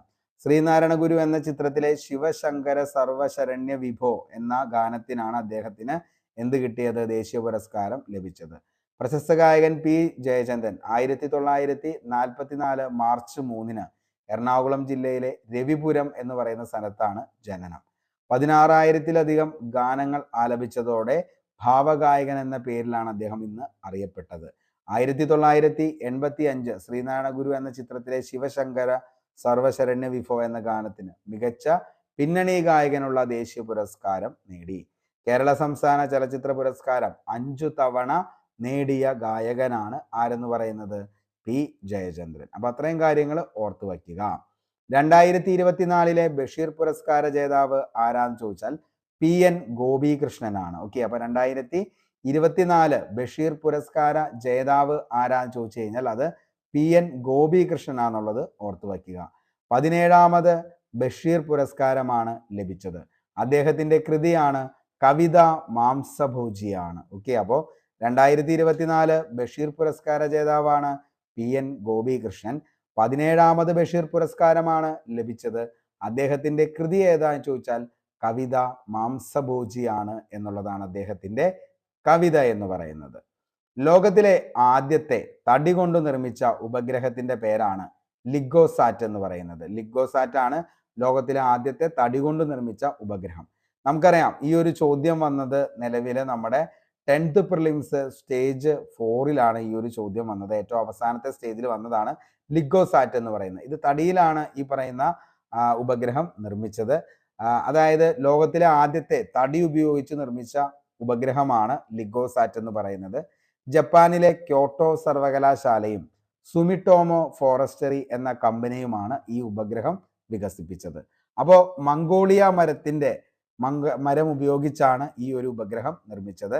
ബഹിരാകാശ മാലിന്യങ്ങൾ കുറയ്ക്കുന്നതിനായി ശ്രമിച്ചതിൻ്റെ ഭാഗമായാണ് ഇത് അന്താരാഷ്ട്ര ബഹിരാകാശ നിലയത്തിന്റെ പരീക്ഷണാടിസ്ഥാനത്തിൽ സ്ഥാപിക്കപ്പെട്ടത്. ഓക്കെ, അപ്പോൾ എന്താണ് നിലവിൽ ഈ പറയുന്ന നാസയും അതേപോലെ തന്നെ ജാക്സ ഇതാണ് ഇത് LignoSat world first wooden satellite ആണ് ഏതെന്ന് പറയുന്നത് ഈ പറയുന്ന ലിഗോസാറ്റ് എന്ന് പറയുന്നത്. ഓക്കെ, അപ്പോൾ മംഗോളിയ മരം കൊണ്ടാണ് ഇത് നിർമ്മിച്ചത്. ആരൊക്കെയാണ് ഇതിന്റെ നിർമ്മിക്കാനായിട്ട് കൂടെ നിന്നെന്ന് ചോദിച്ചാൽ ജപ്പാനിലെ ക്യോട്ടോ സർവകലാശാലയും അതേപോലെ തന്നെ സുമിട്ടോമോ ഫോറസ്റ്ററി എന്ന കമ്പനിയുമാണ് ഈ ഉപഗ്രഹം വികസിപ്പിച്ചത് എന്നുള്ളതും ഓർത്തു വയ്ക്കണം. വെരി വെരി ഇമ്പോർട്ടൻ്റ് ആണ്. കാരണം ചോദിച്ച ചോദ്യമാണ് നിലവിൽ ഏതാണ് ഫസ്റ്റ് വുഡൻ സാറ്റലൈറ്റ് താഴെ പറയുന്നതിൽ അത് ലിഗോസാറ്റ് ആണെന്നുള്ളത് ചോദിച്ചു. ഇനി ചോദിക്കാൻ പോകുന്നത് ജപ്പാനിലെ ക്യോട്ടോ സർവകലാശാലയും സുമിട്ടോ ഫോറസ്ട്രിയുമായിരുന്നു ഇത് ഉപഗ്രഹം വികസിപ്പിച്ചതെന്നുള്ളത് ചോദിക്കാൻ ചാൻസ് ഉണ്ട്. ഓക്കെ, അപ്പോൾ പഠിച്ചു വെച്ചോ, വെരി വെരി ഇമ്പോർട്ടൻ്റ് ആണ്. ഓക്കെ, അടുത്തത് കേരള സ്കൂൾ കലോത്സവം 2024 ഏത് ജില്ലയാണ് ഒന്നാം സ്ഥാനം നേടിയത്? തൃശ്ശൂർ ജില്ലയാണ്. 1008 പോയിന്റ് ആണ് തൃശ്ശൂർ ജില്ല കരസ്ഥമാക്കിയത്. അപ്പോൾ കേരള സ്കൂൾ കലോത്സവം 2024 ഒന്നാം സ്ഥാനം തൃശ്ശൂര്, രണ്ടാം സ്ഥാനം പാലക്കാട്, മൂന്നാം സ്ഥാനം തിരുവനന്തപുരം. വേദിയായത് ഏത് ജില്ലയാണെന്ന് ചോദിച്ചാൽ തിരുവനന്തപുരം. 63ാമത് സംസ്ഥാന സ്കൂൾ കലോത്സവമാണ് നടന്നത്. ഓക്കെ, അപ്പോൾ കേരള സ്കൂൾ കലോത്സവം 2024 ഏത് ജില്ലയ്ക്കാണ് ഒന്നാം സ്ഥാനം? തൃശ്ശൂർ ജില്ല. എത്ര പോയിന്റ് ആണ്? 1008 പോയിന്റ്. രണ്ടാം സ്ഥാനം പാലക്കാട് 1007 പോയിന്റ്. മൂന്നാം സ്ഥാനം തിരുവനന്തപുരം 1003 പോയിന്റ്. വേദിയായതും എവിടെ തന്നെയാണ്? തിരുവനന്തപുരം. 63ാമത് സംസ്ഥാന സ്കൂൾ കലോത്സവമാണ് നടന്നത്. ഓക്കെ, ഏത് രാഷ്ട്രപതിക്കാണ് രാജ്ഭട്ടിൽ സ്മാരകം നിർമ്മിക്കാൻ കേന്ദ്ര സർക്കാർ തീരുമാനിച്ചത്? അപ്പോൾ ഏത് രാഷ്ട്രപതിക്കാണ് രാജ്ഭട്ടിൽ സ്മാരകം നിർമ്മിക്കാൻ തീരുമാനിച്ചത്? പ്രണബ് മുഖർജി. 2012-2017 കാലഘട്ടത്തിൽ 13ാമത്തെ രാഷ്ട്രപതിയാണ് പ്രണബ് മുഖർജി. 2020 ഓഗസ്റ്റിൽ അന്തരിച്ചു. 2019 അദ്ദേഹത്തിന് ഭാരതരത്നം ലഭിച്ചത്. രാജ്ഘട്ടിലെ രാഷ്ട്രീയ സ്മൃതി സമുച്ചയത്തിനുള്ളിലാണ് സ്മാരകം നിർമ്മിക്കാൻ പോകുന്നത്. അപ്പോൾ രാജ്ഘട്ടിലെ രാഷ്ട്രീയ സ്മൃതി സമുച്ചയത്തിനുള്ളിലാണ് സ്മാരകം നിർമ്മിക്കാൻ പോകുന്നത്. ആരുടെ? പ്രണബ് മുഖർജിയുടെ. വിദേശ കേസ് അന്വേഷിക്കുന്നതിനായി കേന്ദ്ര സർക്കാർ ആരംഭിച്ച പോർട്ടലിന്റെ പേരെന്താണ്? അതാണ് ഭാരത് പോൾ എന്ന് പറയുന്നത്. അപ്പോൾ വിദേശ കേസ് അന്വേഷിക്കുന്നതിനായി കേന്ദ്ര സർക്കാർ ആരംഭിച്ച പോർട്ടലിന്റെ പേര് എന്താണെന്ന് ചോദിച്ചു കഴിഞ്ഞാൽ അത് ഭാരത് പോൾ എന്നുള്ളതാണ്. ഓക്കെ, ഇതാണ് ആ ഒരു പോർട്ടൽ എന്ന് പറയുന്നത്. ഓക്കെ, ഇന്റർപോളുമായി സഹകരിച്ചുള്ള അന്വേഷണങ്ങൾക്കായി സ്ഥാപിച്ചതാണിത്. 195 രാജ്യങ്ങളുമായി വിവര കൈമാറ്റം സാധ്യമാകും. CBI ആണ് പോർട്ടൽ വികസിപ്പിച്ചത്. കേന്ദ്ര ആഭ്യന്തരമന്ത്രി അമിത്ഷാ ആണ് ഈ ഒരു പോർട്ടൽ നിലവിൽ ഉദ്ഘാടനം ചെയ്തത് എന്നുള്ളതും ഓർത്തു വയ്ക്കുക. ISROയുടെ ഏതു പദ്ധതിയിലാണ് ബഹിരാകാശത്ത് പയർ വിത്ത് മുളപ്പിക്കാനായിട്ട് തുടങ്ങുന്നത്? ഓക്കെ, അപ്പോൾ ISROയുടെ ഏതു പദ്ധതിയിലാണ് ബഹിരാകാശത്ത് പയർ വിത്ത് മുളപ്പിക്കാൻ സാധിച്ചത്? അതാണ് പോയം 4 ദൗത്യത്തിലെ ക്രോപ്സ് പദ്ധതിയാണ് ഇത്. Crops compact research module four orbital plant studies എന്നതാണ് ഇതിന്റെ ഫുൾ ഫോം എന്ന് പറയുന്നത്. തിരുവനന്തപുരം VSSC ആണ് ഇത് നിലവിൽ വികസിപ്പിച്ചത്. PSLV 60 റോക്കറ്റ് ഉപയോഗിച്ച് ഇത് വിക്ഷേപിച്ചു. മൈക്രോഗ്രാവിറ്റിയിൽ സസ്യങ്ങളുടെ വളർച്ച പഠിക്കാനുള്ള പദ്ധതിയാണ് ഈ പറയുന്ന പോയം 4 എന്ന് പറയുന്നത്. പഞ്ചായത്ത് സേ പാർലമെന്റ് 2.0 ആരുടെ 150ാം ജന്മവാർഷികത്തോടനുബന്ധിച്ച് നടത്തിയതാണ്? ഓക്കെ, എന്താണ് പഞ്ചായത്ത് സേ പാർലമെന്റ് 2.0 ആരുടെ 150ാം ജന്മവാർഷികത്തോടനുബന്ധിച്ചാണ് നടത്തിയത് എന്ന് ചോദിച്ചു കഴിഞ്ഞാൽ അത് ബിർസ മുണ്ട. 1875 നവംബർ 15-നാണ് ജനനം. 1900 ജൂൺ 9-ന് മരണം. ബ്രിട്ടീഷ് ഇന്ത്യയിലെ ഒരു പ്രശസ്ത ആദിവാസി സ്വാതന്ത്ര്യ സേനാനിയും മുണ്ട ഗോത്രത്തിലെ നേതാവുമായിരുന്നു ബിർസ മുണ്ട. അപ്പോൾ ബ്രിട്ടീഷ് ഇന്ത്യയിലെ ഒരു പ്രശസ്ത ആദിവാസി സ്വാതന്ത്ര്യ സേനാനിയും മുണ്ട ഗോത്രത്തിലെ നേതാവുമായിരുന്നു ബിർസ മുണ്ട. ജാർഖണ്ഡിലെ ഉഹത് ഗ്രാമത്തിൽ ജനിച്ച അദ്ദേഹം ബ്രിട്ടീഷുകാരുടെ അധിനിവേശത്തെയും ക്രിസ്ത്യൻ മിഷണറിമാരുടെ മതപരിവർത്തനങ്ങളെയും എതിർത്ത് മുണ്ടകളുടെ ഗുലാൻ എന്ന സ്വാതന്ത്ര്യ സമരത്തിന് അദ്ദേഹം നേതൃത്വം നൽകി. ഇന്ത്യൻ പാർലമെന്റ് സെൻട്രൽ ഹാളിൽ ചിത്രമുള്ള ഏക ആദിവാസി നേതാവ്. Very very important. Indian parliament central ഹാളിൽ ചിത്രമുള്ള ഏക ആദിവാസി നേതാവാണ് ബിർസ മുണ്ട. അദ്ദേഹത്തിന്റെ ജന്മദിനമായ നവംബർ 15 ജനജാതി ഗൗരവ ദിവസമായി ആചരിക്കുന്നു. അപ്പോൾ ബിർസ മുണ്ടയുടെ ജന്മദിനമാണ് ഏത് ദിനമായി ആചരിക്കുന്നത്? നവംബർ 15 ജനജാതി ഗൗരവ ദിവസമായി ആചരിക്കുന്നത് എന്നുള്ളത് ഓർത്തു വയ്ക്കുക. 2025 ഓസ്കാർ പ്രാഥമിക റൗണ്ടിലേക്ക് തിരഞ്ഞെടുക്കപ്പെട്ട മലയാള ചിത്രം ഏതാന്ന് ചോദിച്ച മക്കളെ, ഏതാണ്? ആടുജീവിതമാണെന്നുള്ളത് ഓർത്തു വയ്ക്കുക. 2025 ഓസ്കാർ പ്രാഥമിക റൗണ്ടിലേക്ക് തിരഞ്ഞെടുക്കപ്പെട്ട മലയാള ചിത്രമാണ് ആടുജീവിതം. സംവിധാനം ചെയ്തത് ബ്ലസ്സി ആണ്. ഓക്കെ, ബെന്യാമിന്റെ പ്രശസ്തമായ നോവലാസ്പദമാക്കി ബ്ലസ്സി സംവിധാനം ചെയ്ത ചിത്രമാണ് ആടുജീവിതം. 2024 കേരള സംസ്ഥാന ചലച്ചിത്ര പുരസ്കാരങ്ങളിൽ മികച്ച ജനപ്രിയ ചിത്രം, മികച്ച നടൻ പൃഥ്വിരാജ് സുകുമാരൻ, മികച്ച സംവിധായകനാണ് ബ്ലസ്സി. പൃഥ്വിരാജ് നജീബ് എന്ന കഥാപാത്രത്തെ അവതരിപ്പിച്ച ഈ ചിത്രം 2025 ഓസ്കാർ നാമനിർദ്ദേശത്തിനുള്ള പ്രാഥമിക റൗണ്ടിലേക്ക് തിരഞ്ഞെടുക്കപ്പെട്ടു. അപ്പോൾ എന്താണ് നമ്മുടെ നിലവിൽ എന്താണ് പൃഥ്വിരാജ് സുകുമാരൻ നജീബായ കഥാപാത്രം അവതരിപ്പിച്ച നമ്മുടെ ആടുജീവിതമാണ് ഓസ്കാറിൽ 2025 പ്രാഥമിക റൗണ്ടിലേക്ക് തിരഞ്ഞെടുക്കപ്പെട്ട ചിത്രം. മലയാള സിനിമയിൽ ഓസ്കാർ നോമിനേഷൻ ലഭിച്ച ആദ്യ ചിത്രമാണ് 1997 പുറത്തിറങ്ങിയ ഗുരു എന്ന് പറയുന്ന ചിത്രം. ഈ ചിത്രം മികച്ച വിദേശ ഭാഷാ ചിത്രത്തിനുള്ള ഓസ്കാർ നോമിനേഷൻ ആയിരുന്നു നേടിയത്. ഗുരു സംവിധാനം ചെയ്തത് രാജീവ് അഞ്ചലാണ് ഗുരു സംവിധാനം ചെയ്തത്. പ്രധാന കഥാപാത്രമായ ഗുരുവിന്റെ വേഷം മോഹൻലാലാണ് അവതരിപ്പിച്ചത്. ചിത്രത്തിന്റെ കഥയും തിരക്കഥയും രാജീവ് അഞ്ചലും സുനിൽ ഗോപിയും ചേർന്നാണ് തയ്യാറാക്കിയതെന്നുള്ളതും ഓർത്തു വയ്ക്കുക. കേരള നിയമസഭയുടെ 2025 സാഹിത്യ പുരസ്കാരം ലഭിച്ചത് എം മുകുന്ദനാണ്. ഓക്കെ, അപ്പോൾ കേരള നിയമസഭയുടെ 2025 സാഹിത്യ പുരസ്കാരം ലഭിച്ചത് എം മുകുന്ദൻ. 1942 മയ്യഴിയിൽ ജനിച്ച എം മുകുന്ദൻ ആധുനിക മലയാള സാഹിത്യത്തിലെ പ്രമുഖനായിട്ടാണ് അറിയപ്പെടുന്നത്. മയ്യഴിപ്പുഴയുടെ തീരങ്ങളിൽ ദൈവത്തിന്റെ വികൃതികൾ, ദൈവത്തിന്റെ വികൃതികൾ, അതേപോലെ തന്നെ ആവിലായിലെ സൂര്യോദയം, കേശവന്റെ വിലാപങ്ങൾ തുടങ്ങിയവയാണ് അദ്ദേഹത്തിന്റെ പ്രധാനപ്പെട്ട കൃതികൾ എന്ന് പറയുന്നത്. ഓക്കെ, അപ്പോൾ കേരള നിയമസഭയുടെ 2025 സാഹിത്യ പുരസ്കാരം ലഭിച്ചത് എം മുകുന്ദനാണ്. അതേപോലെ തന്നെ അദ്ദേഹത്തിന്റെ പ്രധാന കൃതികളാണ് ഏതൊക്കെയെന്ന് പറയുന്നത്? ഈ പറയുന്ന നമ്മുടെ മയ്യഴിപ്പുഴയുടെ തീരങ്ങളിൽ ദൈവത്തിന്റെ വികൃതികൾ, ഡൽഹി ഗാഥകൾ, ആവിലായിലെ സൂര്യോദയം, കേശവന്റെ വിലാപങ്ങൾ തുടങ്ങിയവയാണ് അദ്ദേഹത്തിന്റെ പ്രധാന കൃതികൾ. 200-ാം ജന്മവാർഷികവും 151-ാം ചരമവാർഷികവും 2025 ആചരിക്കുന്ന മഹാവ്യക്തിത്വമാണ് ആറാട്ടുപുഴ വേലായുധ പണിക്കർ. നമ്മൾ കഴിഞ്ഞ ദിവസം നവോത്ഥാന മുന്നേറ്റങ്ങളുമായി ബന്ധപ്പെട്ട് കേരളത്തിലെ പറഞ്ഞപ്പോൾ വളരെ ഗംഭീരമായി പറഞ്ഞു പോയതാണ് ഈ പറയുന്ന അച്ചിപ്പുടവ, ആറാട്ടുപുഴ വേലായുധ പണിക്കർ, മുക്കുത്തി സമരം എന്നീ സംഭവങ്ങളൊക്കെ. ഓക്കെ, അപ്പൊ 200-ാം ജന്മവാർഷികവും 151-ാം ചരമവാർഷികവും 2025 ആചരിക്കുന്ന മഹാവ്യക്തിത്വമാരാന്ന് ചോദിച്ചാൽ ആറാട്ടുപുഴ വേലായുധ പണിക്കരാണ്.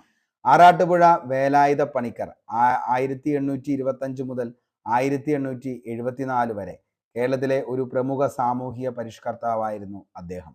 അനാചാരങ്ങൾക്കും ജാതി വിവേചനങ്ങൾക്കും എതിരായി ശക്തമായി പോരാടി. ദളിതർക്കും പിന്നോക്ക വിഭാഗങ്ങൾക്കും അവകാശങ്ങൾ നേടിക്കൊടുത്തു. 1852 ശ്രീനാരായണ ഗുരുവിന്റെ അരിപ്പുറം ക്ഷേത്ര പ്രതിഷ്ഠയ്ക്ക് 36 വർഷം മുമ്പ് മംഗലത്ത് ശിവപ്രതിഷ്ഠ നടത്തി. അദ്ദേഹം മുക്കുത്തി, വിളംബരം, അച്ചിപ്പുടവ സമരം, ഏത്താപ്പ് സമരം എന്നിവ നടത്തി. സമരങ്ങൾക്ക് നേതൃത്വം നൽകി 2025 അദ്ദേഹത്തിന്റെ 200-ാം ജന്മവാർഷികവും 151-ാം ചരമവാർഷികവും ആചരിക്കപ്പെടുന്നു. അപ്പോൾ അദ്ദേഹം ഏറ്റവും കൂടുതലായിട്ട് അദ്ദേഹം എന്താണ് നടത്തിയ സമരങ്ങൾ ഏതൊക്കെയാണെന്ന് ചോദിച്ചാൽ അതാണ് ഏറ്റവും ഇമ്പോർട്ടൻ്റ്. മുക്കൂത്തി സമരം, അതേപോലെ തന്നെ അച്ചിപ്പുടവ സമരം, എത്താപ്പ് സമരം. ഇതൊക്കെ താഴെ പറയുന്നവയിൽ ഏത് നവോത്ഥാന നായകനുമായി ബന്ധപ്പെട്ടിരിക്കുന്നു എന്ന് ചോദിച്ചാൽ അത് ആറാട്ടുപുഴ വേലായുധ പണിക്കറാണ്. ഓക്കെ, അദ്ദേഹത്തിന്റെ 151-ാം ജന്മവാർഷികവും അതേപോലെ തന്നെ എന്താണ് 200-ാം ജന്മവാർഷികവും 151-ാം ചരമവാർഷികവുമാണ് 2025 ആചരിക്കുന്നത് എന്നുള്ളതും ഓർത്തു വയ്ക്കുക. കേരളത്തിന്റെ 23-ാമത്തെ ഗവർണർ ആരാണെന്ന് ചോദിച്ചാൽ രാജേന്ദ്ര വിശ്വനാഥ് അർലേക്കർ ആണ്. കേരളത്തിന്റെ 23-ാമത്തെ ഗവർണർ ആരാന്ന് ചോദിച്ചാൽ രാജേന്ദ്ര വിശ്വനാഥ് അർലേക്കർ ആണ്. ആരാണ് ബീഹാറിന്റെ 42-ാമത് ഗവർണർ എന്ന് ചോദിച്ചാൽ ആരിഫ് മുഹമ്മദ് ഖാൻ ആണ്. ബീഹാറിന്റെ 42-ാമത് ഗവർണറായി സത്യപ്രതിജ്ഞ ചെയ്തത് ആരിഫ് മുഹമ്മദ് ഖാൻ ആണ്. ഏഷ്യയിലെ ഏറ്റവും കൂടുതൽ ഗതാഗത കുരുക്കുള്ള നഗരം ഏതാണെന്ന് ചോദിച്ചാൽ അത് ബാംഗ്ലൂരാണ്. ഏഷ്യയിലെ ഏറ്റവും കൂടുതൽ ഗതാഗത കുരുക്കുള്ള നഗരമാണ് ബാംഗ്ലൂർ.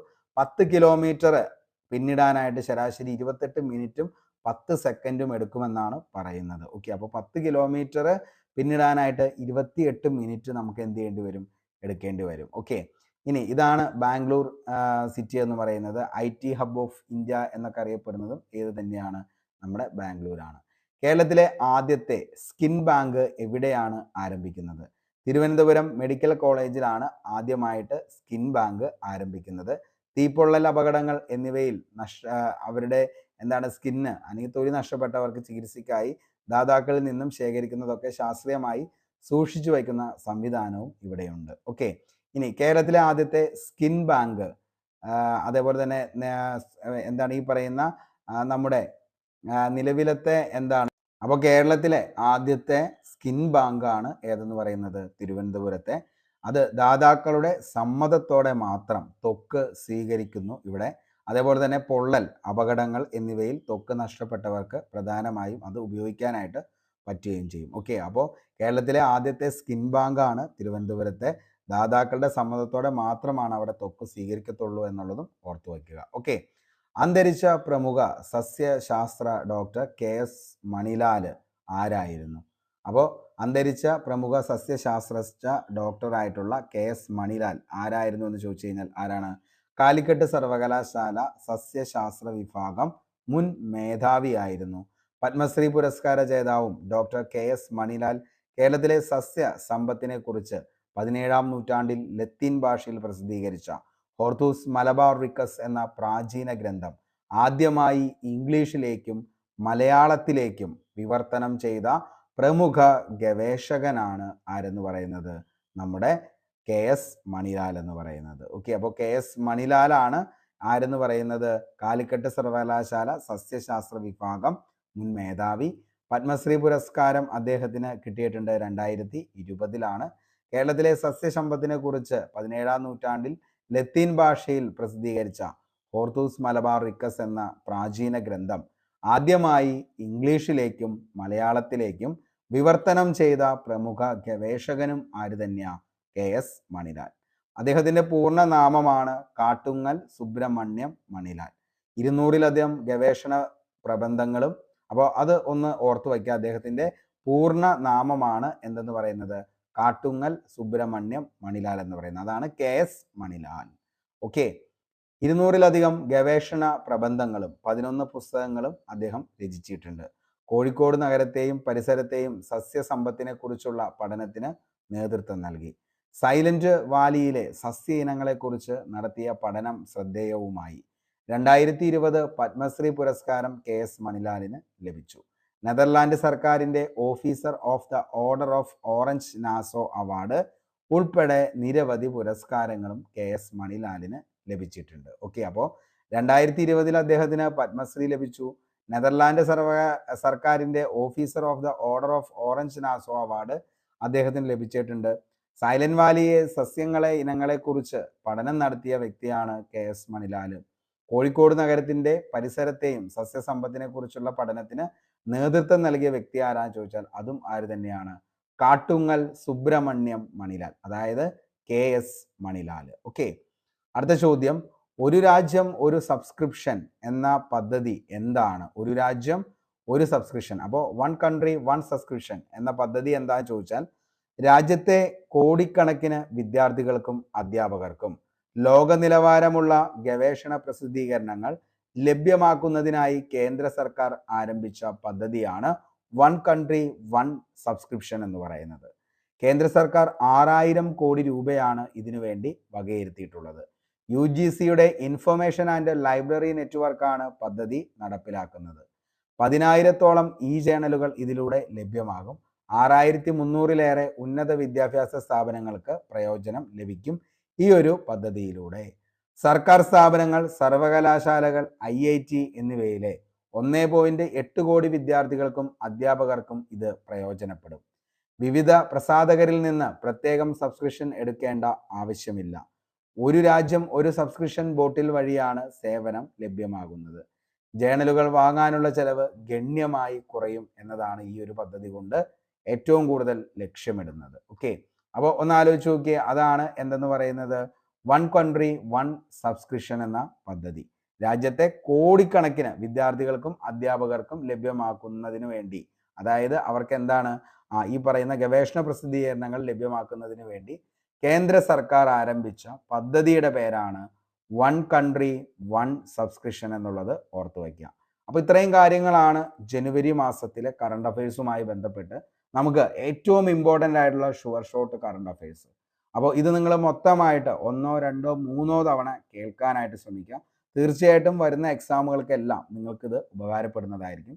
അതേപോലെ തന്നെ ഇതിൻ്റെ PDF നോട്ട് നമുക്ക് ടെലഗ്രാമിലേക്ക് ഞാനിത് പ്രൊവൈഡ് ചെയ്യാം. അപ്പോൾ നമ്മുടെ ടെലഗ്രാമിൻ്റെ ലിങ്ക് താഴെ ഡിസ്ക്രിപ്ഷൻ ബോക്സിൽ അവൈലബിൾ ആണ്. അപ്പോൾ അതുകൂടി നിങ്ങൾ എന്ത് ചെയ്യുക, ഒന്ന് ജോയിൻ ചെയ്യാനായിട്ട് ശ്രമിക്കുക. അപ്പോൾ തീർച്ചയായിട്ടും നിങ്ങൾക്ക് ഇനി വരുന്ന എല്ലാ ക്ലാസ്സുകളുടെ PDF നോട്ട് എല്ലാം ലഭിക്കാൻ ഈ ഒരു ടെലഗ്രാം ചാനൽ മാത്രം മതി. അതേപോലെ തന്നെ എന്ത് ചെയ്യുക, ക്ലാസ് നിങ്ങൾക്ക് ഇഷ്ടപ്പെട്ടെങ്കിൽ ഉറപ്പായിട്ടും നിങ്ങളുടെ അഭിപ്രായം താഴെ കമൻറ്റ് ചെയ്യുക. അതേപോലെ തന്നെ നിങ്ങൾ മറ്റുള്ളവർ നിങ്ങളുടെ സുഹൃത്തുക്കളിലേക്ക് ഒന്ന് ഷെയർ ചെയ്യുക. അതേപോലെ കമൻറ്റും ചെയ്യുക, ലൈക്കും ചെയ്യുക. ഓക്കെ, അപ്പോൾ ഇത്രയും കാര്യങ്ങളൊക്കെയാണ് പറയാനുള്ളൂ. അപ്പോൾ ബാക്കി കറണ്ട് അഫയേഴ്സ് ജനുവരി മാസം കംപ്ലീറ്റ് ആയി. ഇനി അടുത്തത് നമ്മൾ ഫെബ്രുവരി ആണ്. അപ്പോൾ ഫെബ്രുവരി തീരാനായിട്ട് പോവുകയാണ്. അപ്പോൾ ഫെബ്രുവരി തീരുമ്പോഴേക്കും നമ്മൾ ഉറപ്പായിട്ടും ഫെബ്രുവരി മാസത്തിലെ മൊത്തം കറണ്ട് അഫയേഴ്സും നമ്മൾ ഇൻക്ലൂഡ് ചെയ്ത് സെറ്റ് ചെയ്യുന്നതായിരിക്കും. അപ്പോൾ നമ്മൾ ഇതിൻ്റെ അകത്ത് PSC ബുള്ളറ്റിന് നമ്മൾ ഉൾപ്പെടുത്തിയിട്ടുണ്ട്, ഒത്തിരി ജേണൽസ് നമ്മൾ ഉൾപ്പെടുത്തിയിട്ടുണ്ട്, അതേപോലെ കറണ്ട് അഫയേഴ്സ് മാഗസീൻ ഉണ്ട്, എല്ലാം ഉൾപ്പെടുത്തി, ന്യൂസ് പേപ്പർ ഉൾപ്പെടെ എല്ലാം സെറ്റ് ചെയ്ത്, അതേപോലെ ഈ സമയങ്ങളിൽ നടന്ന കറണ്ട് അഫയേഴ്സ് എക്സാമുകൾ, അതായത് PSC എക്സാമുകൾ, അതിൻ്റെ അകത്തെ കറണ്ട് അഫയേഴ്സ് ചോദ്യങ്ങൾ കൂടി ഉൾപ്പെടുത്തിയിട്ടുണ്ട്. അപ്പോൾ ഇത്രയും കാര്യങ്ങളാണ് പറയാനുള്ളൂ. മറക്കണ്ട, like, share and subscribe. Okay, അപ്പോൾ നമുക്ക് പുതിയൊരു വീഡിയോയുമായി വീണ്ടും കണ്ടുമുട്ടാം. അതുവരത്തേക്കും short break. Signing off, Arun Kombanadan. Thank U.